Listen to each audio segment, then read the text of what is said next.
Two of the hardest burdens that human beings live with are fear and sadness. Fear and grief. Those are the two heaviest burdens that human beings live with in this life. As a matter of fact, when Allah sent Adam alayhi salam to the earth, He told him that when He gives His guidance, فَمَنْ تَبِعَ هُدَايَ فَلَا خَوْفٌ عَلَيْهِمْ وَلَا هُمْ يَحْزَنُونَ. Human beings are created and were placed in a situation where they're going to struggle. They're going to have to deal with very difficult circumstances, very difficult situations, and even people. They're going to have to deal with that. It's part of life. And that has nothing to do with, if you had more iman, you wouldn't have these problems. It doesn't work that way. As a matter of fact, the higher your iman, people assume the higher your iman, the problems are going to go away. No, the higher your iman, something else. And that something else is what I hope to explain to you today. To put it as an image, Allah created us and He put us inside of a storm. Okay, like imagine a storm in the ocean. You're in a storm. And the waves are turbulent and you've got your little boat, etc. And you're constantly worried about sinking. And you're worried about those who are sinking next to you. But Allah Azza wa Jal, what does the faith do? It gives you the strength and it gives you the ability to go through the storm, to navigate the storm. It doesn't mean you don't get wet. It doesn't mean sometimes the boat almost doesn't tip over. But you now have the ability to go through it and survive the storm. You see, that's the purpose of our faith. Is not to get rid of the problem, but to actually strengthen us so we can go through the problem. Two of the hardest burdens that human beings live with are fear and sadness. Fear and grief. Those are the two heaviest burdens that human beings live with in this life. As a matter of fact, when Allah sent Adam alayhi salam to the earth, He told him that when He gives His guidance, فَمَنْ تَبِعَ هُدَايَ فَلَا خَوْفٌ عَلَيْهِمْ وَلَا هُمْ يَحْزَنُونَ.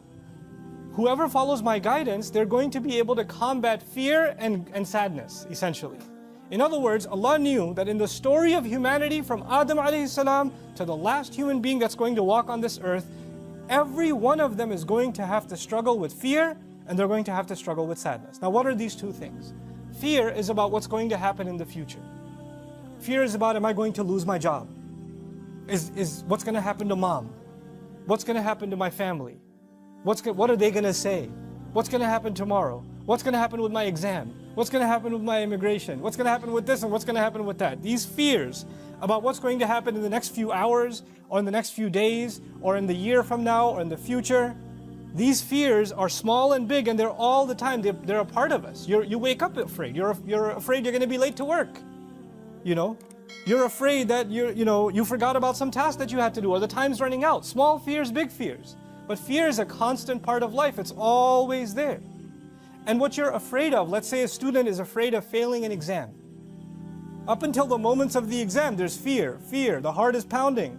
And they take the exam. And then unfortunately they get the result that they failed. And when they fail, there's no more fear, there's now sadness. I mean, there's fear of what your dad's going to do to you, but there's sadness mostly. Right? Now there's sadness about what happened already. So fear is about the future and sadness is about the past. What already took place in the past. And just because it's in the past, you don't get to tell someone, well, it's in the past, get over it. It's done now. You should move on with your life. No, you and I are not in any position to tell anyone that they no longer have the right to feel sad anymore.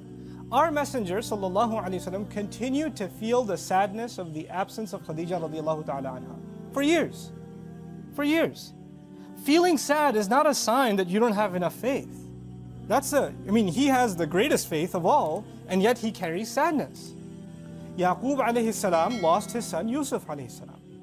And he carries a great amount of sadness. So much so that he cries so much, ibyaddat aynahu.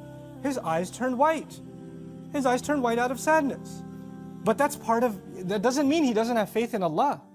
He doesn't actually have that. And as a matter of fact, he would only cry of his fear and cry of his grief and his sadness to Allah. إِنَّمَا أَشْكُو بَثِّي وَحُزْنِي إِلَى اللَّهِ. Is that Allah will give you and me a strength to our hearts that we'll be able to overcome the most powerful fear and the most powerful sadness, the deepest kind of sadness. He'll make us strong enough, not that those things will go away, but you'll be strong enough to go through it. You won't collapse. Your heart won't fall apart.